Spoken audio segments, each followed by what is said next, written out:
How to read charts and indicators on Libertex. First of all, open the app on your device and make sure you are logged in. Once logged in, tap on the market section from the bottom bar to access all available trading instruments. Next, select the asset you want to trade.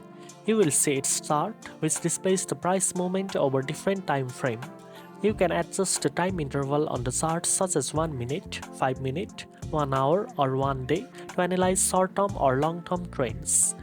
Libertex also provides various technical indicators to help you make informed trading decisions.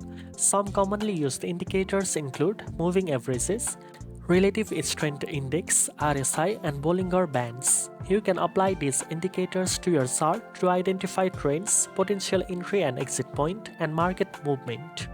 You can also switch between candlestick, line, and bar charts to view price action in different ways. Candlestick charts are especially popular as they show the opening, closing, high and low prices for each time period, making it easier to analyze market trends. Now you know how to read chart and indicators on Libertex. If you found this video helpful, don't forget to like, share and subscribe for more trading tips.